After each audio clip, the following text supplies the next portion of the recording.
Hey everybody, welcome back to the Coach's Corner here on 104.9 The River. I have David Raleigh from Marion County News here. Once again, we're still kind of adjusting to the current state of sports and absence thereof. absence thereof. That's a good way of putting it. How are you doing today? Doing well. Obviously, I was easy to find. So, but yeah, I appreciate you letting me part of the show. Well, it's basically your show too, so I appreciate you letting me do this. It sounded more polite my way. So, tell me a little bit. What do you think these cancellations are going to mean to the individual teams? Obviously, we got a number of things that we can untie here, but let's talk about Whitwell first. Obviously, they're going to have a loss to Huntland and Copper Basin. Sorry, is that right? They're going to have Copper Basin, and they lucked out because their Pickett game, Pickett folded their program, so they. And that was prior to this week, so that won't go on the record. Are teams getting losses for the school's cancellation? Does that go as a? My understanding is, if it's a region game, they try to reschedule it. Okay. If it's not a region game, then then whoever has to proclaim COVID gets the loss. And right now, nobody is really registering those losses anywhere. I mean, Coach T, Max Preps, even TSSAA, nobody is registering those as a solid loss yet. So I kind of expected to see them start to drop already, but you know, just like us, I'm sure they're adjusting to the new normal. And so the Pickett County game was already not going to be played. Correct. That was a default bye week again for them. But things are going to pick up when they get back to playing. They're going to have a little rival game there. a tough first opponent against South Pittsburgh. And I believe that's at South Pittsburgh too, isn't it this year? It is. Yeah. I don't envy anybody having to play at South Pittsburgh. That's they have a very enthusiastic fan base. And then after South Pittsburgh, they have Red Boiling Springs, Sail Creek, Grundy County, Lookout Valley, Sequatchie County. You know, some winnable games in there for Whitwell if they can get back to playing football.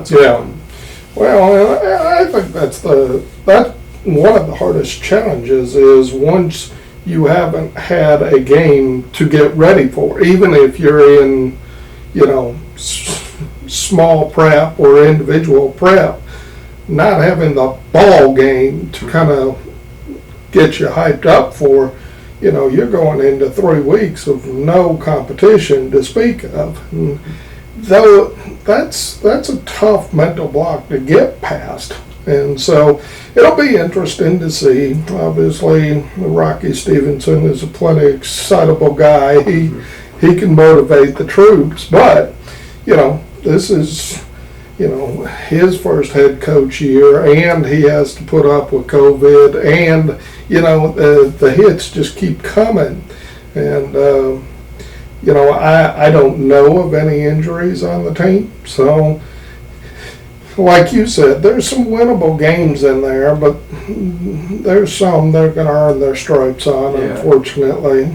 So, and then going and taking a look at Marion County, they're also a team that this Friday, the 10th, they would not have played a game anyways. Right, that was a bye week for them. So all they've missed is the Tyner game, which was kind of a big deal because I'm almost sure that's a regional game. It certainly used to be. Yeah. So But yeah, that's got to be a bummer.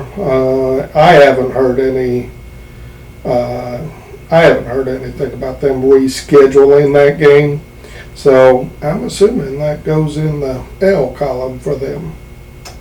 Yeah, I'm in the same boat, waiting to see where these games are gonna get Actually classified.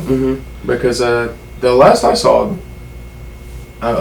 South Pittsburgh was still 2-0. They had not received a loss or a COVID loss. I don't know what the... Yeah, because, and you and I have talked about this, we're assuming because Lookout declared COVID on a Tuesday and they declared Wednesday, it is our assumption that's a Lookout loss, which isn't exactly hard to picture having seen both of those teams this year. But, going back to Marion County, I think when they come back, they'll have a tough test. Well, Bledsoe, close team, kind of. Yeah, the only thing we can say, I believe Bledsoe's closed too, so they'll be coming back from kind of that stagnation. So that'll really be I think that'll be a real testimony to the mentality of the two teams. I think whoever comes out on top of that one is going to be overcoming the mental part of it as much as the physical part. Because, sure as I predict this, it'll be a blowout, but those two teams over the last decade have had some really good battles. And so, assuming that that's still pretty equal footing for both of them, capacity-wise, mentality-wise, it'll be fun to see who comes out on top. And then South Pittsburgh coming up on our last area team, or Marion County team, I guess I should say, not area. But they were the only team who is going to be losing a game this week. And it's one that I know a lot of Pirate fans were excited for. They were traveling to Murphy, North Carolina, and that was a very highly regaled two powerhouse programs, notorious in their respective states for state title hunts, and it's disappointing in that we've kind of grown a little accustomed to what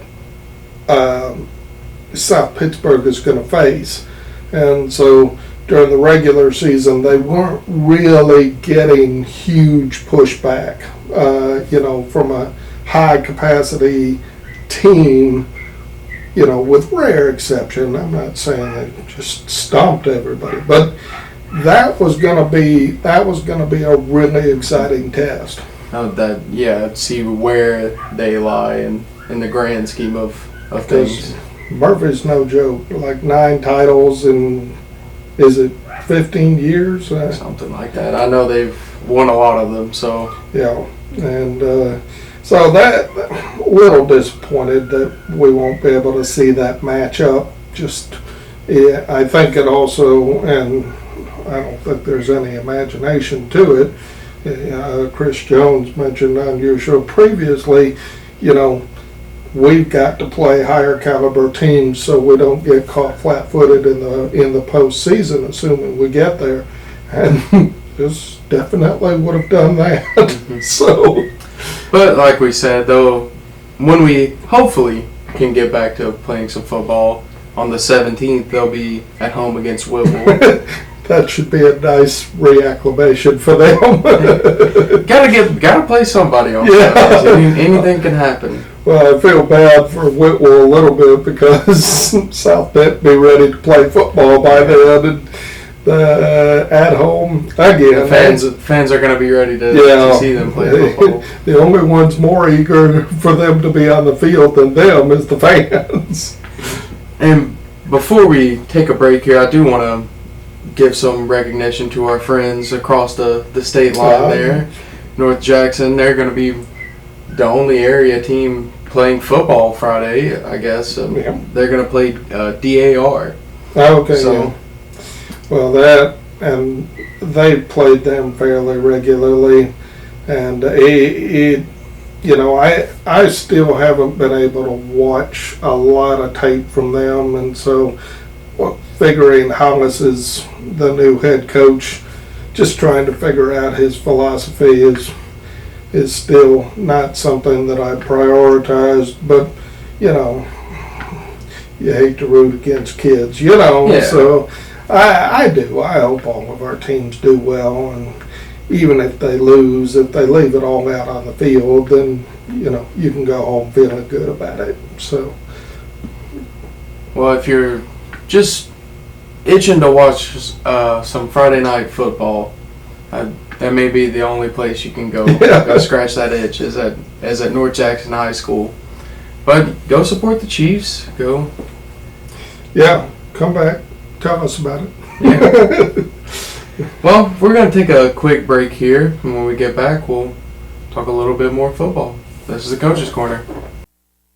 They're back. Western Sizzlin' is now open, offering kitchen menu items including their new grilled Atlantic salmon. Or enjoy side items like fried okra, baked potatoes, macaroni and cheese, a new salad bar, fresh baked yeast rolls, and dessert choices. At Western Sizzlin', full catering service is available, as well as parties of up to 10 per table. For their to-go customers, Western Sizzlin' is now offering delivery with dinnerdelivered.com or curbside pickup at 423-942-5777. Come on by and give Western Sizzlin' a try and enjoy their new hours. That's right, Western Sizzlin' is now open 7 days a week, 10:30 a.m. till 9 p.m. Western Sizzlin', located just off I-24 at exit 155, 1130 Tennessee Highway 28 in Jasper. Western Sizzlin', they can't wait to serve you. And don't forget, now offering delivery with dinnerdelivered.com or curbside pickup at 942-5777. Western Sizzlin'.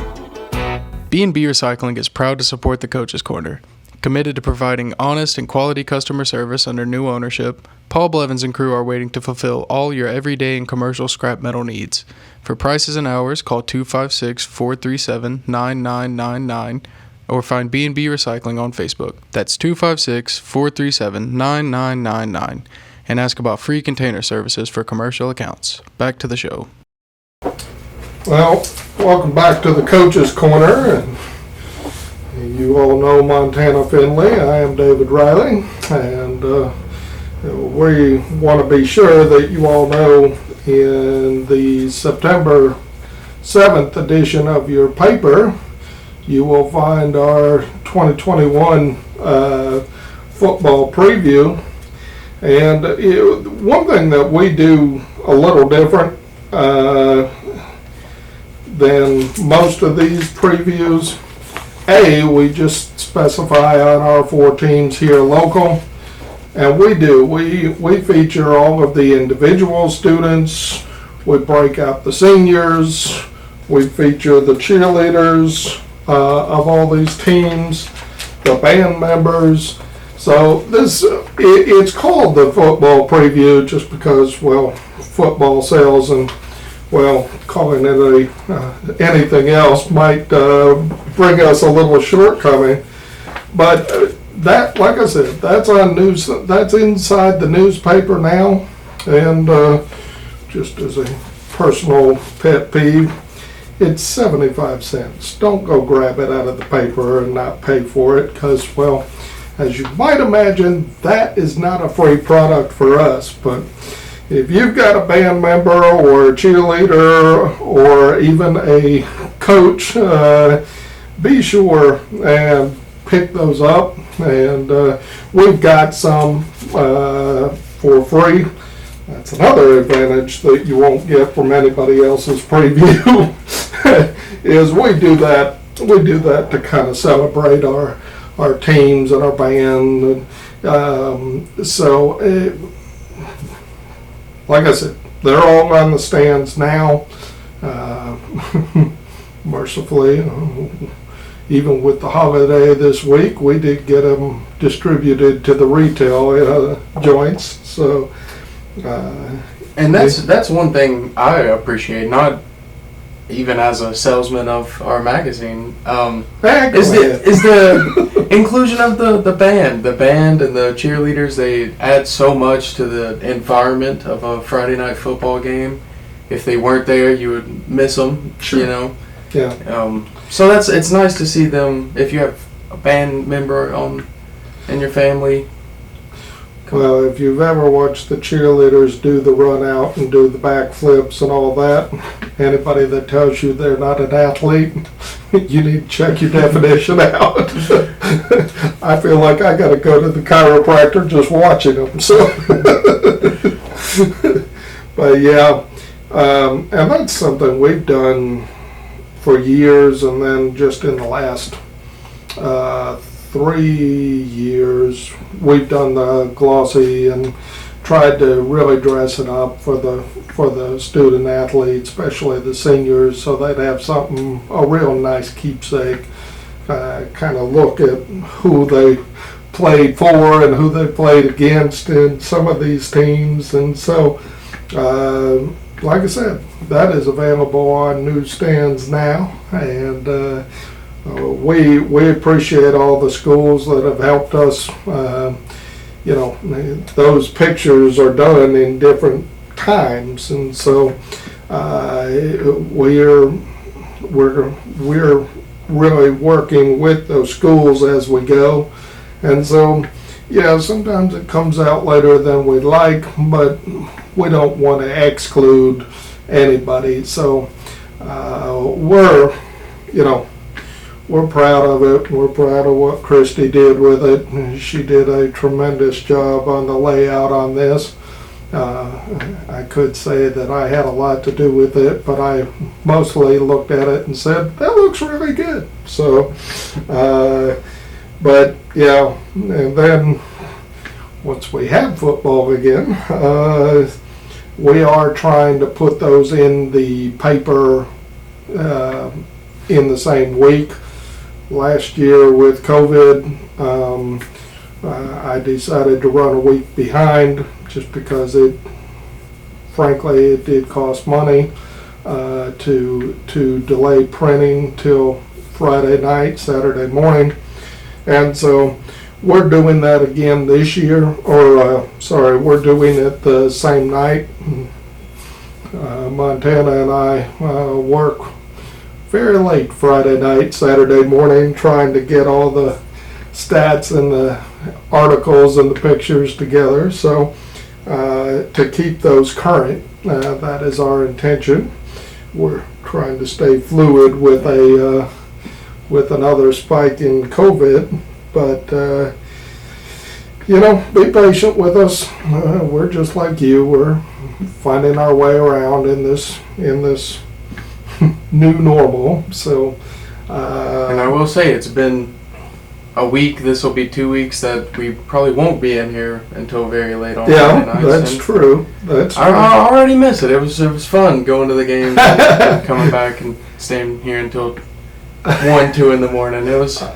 I concede that it was fun going to the game. No, maybe, yeah, because it was my first 2 weeks doing it. That may be why it was fun for me. Well, wait till you're my age. Give it a little bit. Just a little different story. And while we're here plugging our newspaper, I will say we do a spotlight player of the week each week. It's someone from any of our local schools here, so make sure you're getting your newspaper, checking that out. You'll see several of the people in this magazine here will have already been featured. Mm-hmm. So, and Montana's doing. We're not limiting it to football. Just like this show, we're trying to kind of expand the coverage. A little bit of volleyball, a little bit of cheerleading, and so, a matter of fact, I guess you got one coming up next week, cheerleader. So, cheerleader. But that's all we're going to say. You'll have to buy a paper and figure out who it is. But is there any universal truths that you kind of gleaned from doing that column? I think the one thing that everyone I've talked to has said, from all different sports, from all different schools, I'll usually ask them what their favorite thing about their school is, and it's always the community. It's always the closeness of, and I think you find that in all of our schools, South Pittsburgh, Marion County, Whipple, Richard Hardy, they all have a close community, and that's been the one thing that everyone has said back to me, is that the friendships and the bond that they've made. And I think everyone knows what I'm talking about. We're a pretty tight-knit community here in Marion County, so Somewhere between close-knit and, depending on what week it is, circling the wagons. But yeah, those are fun because I these are all people in team sports, and to be able to pull one perspective out of all that, and you've done running backs, defensive linemen, volleyball. It's fun reading those because it's such a derivation from just a stat box, and so I think those have been fun to read. I hope they've been fun to write. They've been fun to write. I hope that they've been fun to read as well. Well, we're going to take another quick break here. When we get back, I think we're going to talk a little college football. We got to talk some sports while we're here. We'll find sports. So we'll take a quick break and we'll be right back after this. Harbin Automotive, located at 570 Micah Way in Scottsboro, has over 600 vehicles in stock and guarantees with Harbin's value pricing. Any customer can rest assured they're paying the lowest price anywhere in the nation on every model line that Harbin has in stock. Providing a range of new, used, and certified pre-owned vehicles, anyone at Harbin Automotive, from the knowledgeable staff of the Business Development Center to the fully staffed finance department, all Harbin employees can help customers find the price and style they're searching for, while the service department could get that new car ready to be driven from the lot or the showroom in a matter of minutes. Shopping for a new or used vehicle can be a big decision. However, that doesn't mean it can't be one that's enjoyed by everyone. Visit Harbin Automotive, 570 Micah Way in Scottsboro. Open Monday through Friday, 7:30 a.m. till 7 p.m. Saturday, 7:30 a.m. till 6 p.m. Call 256-259-6400 or shop online anytime at harbinautomotive.com. Make the short drive and save at Harbin Automotive, Scottsboro, Alabama. I look to the tower for vision because someday I'll have to send him to college, and I want to be ready. We look to the tower for strength because cash flow sometimes doesn't flow at all. You need a strong partner behind you. My family looks to the tower for innovation. Well, that and lollipops for the children. Look to the tower. Tower Community Bank. A higher standard. TowerCommunityBank.com. B&B Recycling is proud to support the Coach's Corner. Committed to providing honest and quality customer service under new ownership, Paul Blevins and crew are waiting to fulfill all your everyday and commercial scrap metal needs. For prices and hours, call 256-437-9999 or find B&B Recycling on Facebook. That's 256-437-9999 and ask about free container services for commercial accounts. Back to the show. Hey everybody, back with the Coach's Corner. We don't have any local sports to talk about, but it is the first week of college football last week, so that's always an exciting time here in the Tennessee Valley. A lot of college football fans. Yeah. I wanted to start off with a fun one that happened over the weekend, and that was East Tennessee State University, ETSU, beating Vandy. They beat Vanderbilt 23-3. Oh. And that's not by just a little bit. No, a pretty convincing win. They were one of 6 FCS teams to beat an FBS team here in week 1. Oh, wow. UC Davis beat Tulsa 19-17. Eastern Washington beat UNLV 35-33. Whew. South Dakota State beat Colorado State 42-23. Holy Cross beat UConn 38-28.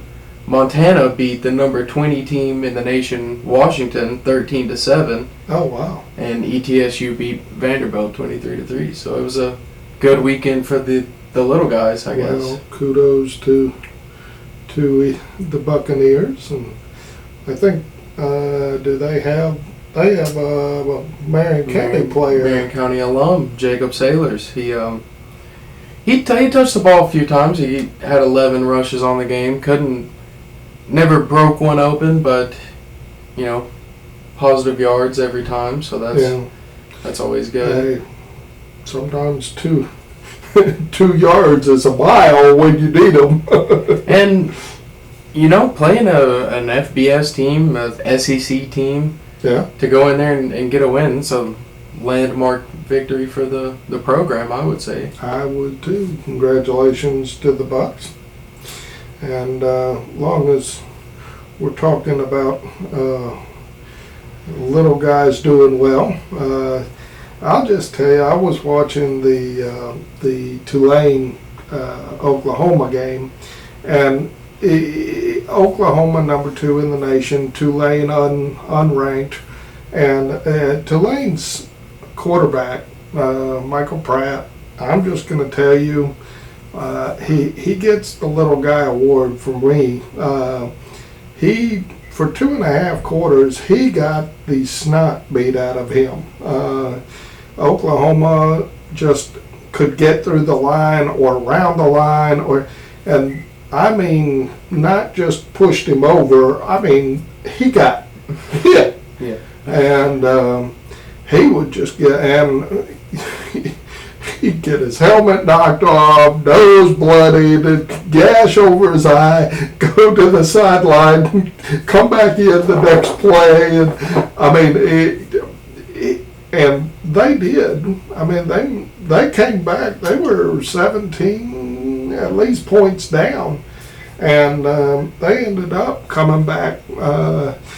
Oklahoma won it 40-35, but Michael Pratt he said, nope, we're not laying down. Not today. And so, yeah, that was super impressive, just individual team effort. And that game was in question until the last few seconds. And matter of fact, it was Pratt that ended up diving over a tackler trying to get the first down. And I mean, he landed on his face and his shoulder went down about couple of yards short of the first down marker, and they coughed it up on downs, and Oklahoma took a knee. But yeah, I was very impressed.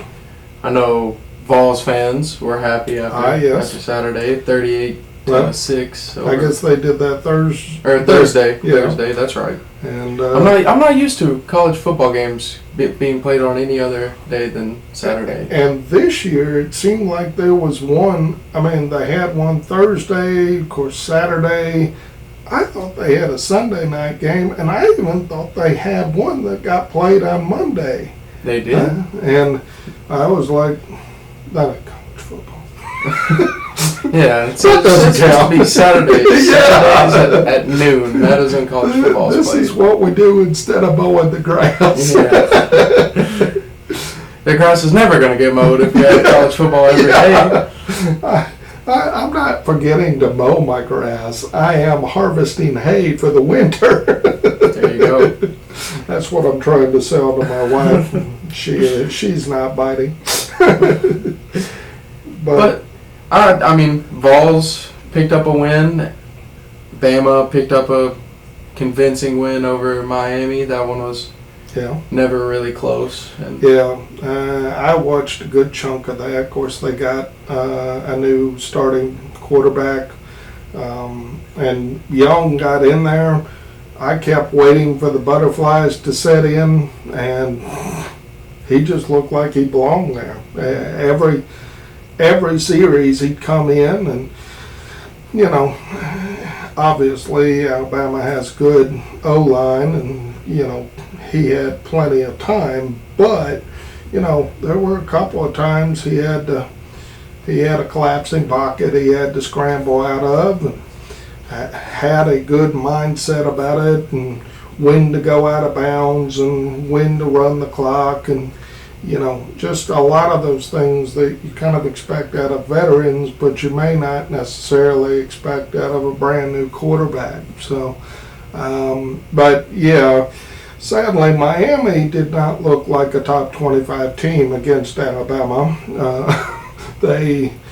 Alabama, I can't say enough about Nick Saban. I know that he is the bane of some people's existence, but whatever his shortcomings are, he knows how to put good coaches around him. And matter of fact, I guess they have 2 pro coaches in their assistant ranks. And of course, now that I've run my mouth, I can't remember which ones it is. But, people want to be at Alabama, and that's players and coaches alike. And so, kudos. I guess $9.3 million is earned a year if you can attract that kind of talent. So, but yeah, they won 44-13. Number 2, Oklahoma, played a closer than should have been against Tulane, 40-35. Number 3, Clemson. Now they fell to... Yeah, they're at now 6 after the new AP poll has been put out. Yeah, after they lost to Clemson 10-3. And closely related, Georgia is now number 2. Mm-hmm. I think a lot of people had a whole lot of questions about both of those teams. Clemson lost a lot of players. Georgia had a lot of variables, had some strength. I think their lines, both of them had about half and half coming back, and building that chemistry was going to be an uphill battle. Obviously, they've at least limped into that chemistry here in the first week. And not the kind of game that I was expecting. I was expecting maybe a 42-35 higher scoring game, but 10-3 it was very defensive. Now, I didn't get to see the game. Was that more a testament to the defense, or was that more of an offense trying to find their footing?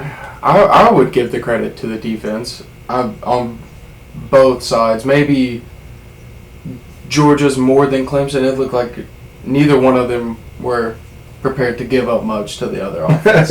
So it was kind of Georgia was just able to get that much more out of their defense. Well, to keep Clemson this soon after having the season they had last season, keep them out of the end zone, that says a lot right there. Number 4, Ohio State beat Minnesota. They're number 3 this week. Of course, Georgia beat Clemson at 5. Texas A&M beat Kent State 41-10, but the win still was enough to get them enough votes to climb one spot in the top 10 this week as they move from 6 to 5. Iowa State was playing Northern Iowa, won 16-10, and because they played an unranked team that close, they dropped down to number 9 for this week, and they're going to turn around and play Iowa Hawkeyes, I guess, this week, who was at number 10 now. So, Cincinnati beat Miami at Ohio 49-14. They went from 8 to 7 in the poll. Notre Dame squeaked out a win against Florida State. They still managed to climb one spot from 9 to 8 in the AP. And, of course, North Carolina lost to Virginia Tech. And was that a Thursday game? May have been, yeah. Because but yeah, that was the first upset in the top 25. And I'll tell you, I'm looking forward to the Iowa State-Iowa game. I'm never once in my life thought I would say that, but those interstate matchups, there's just something extra that gets brought into them. They're number 9, number 10. There's a lot on the line on that one, so that one's going to be a fun one. That's a lot of bragging rights right there. But I got another fun one for you. Austin Peay is going to travel to Oxford, Mississippi to play Ole Miss. And we may be. Anything's possible. That's all I'm saying. We may look at another. We can have 2 weeks of upsets. Upsets. SEC teams losing to FCS. Well, that would be fun. Of course, Ole Miss got their win last night. Yeah, minus Lane Kiffin, and so it'll be interesting to see how that. I don't think I've ever got to watch Austin Peay play an entire game, so I know very little about their system. But yeah, that would be fun. We can hope. Yeah, we can always hope.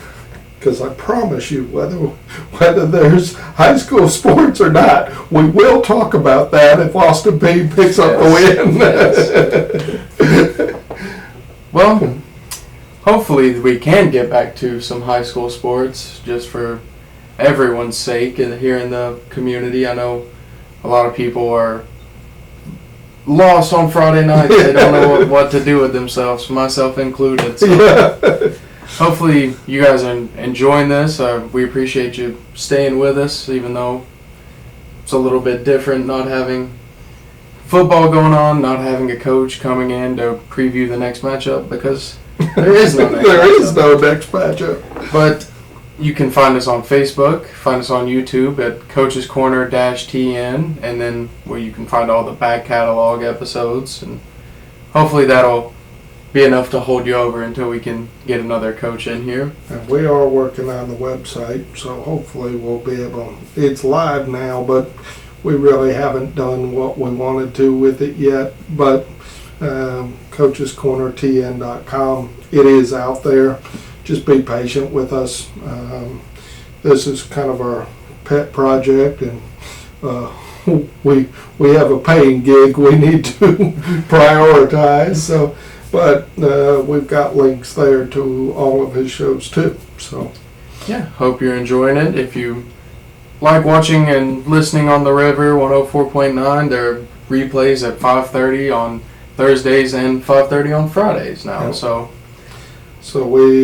So 2 o'clock on Wednesday, 5:30 Thursday, 5:30 Friday, and will be a prelude to the pregame show on Fridays to Pirates football. So we're excited. We appreciate WEPG and working with us, and we'll keep trying to give you something to listen to.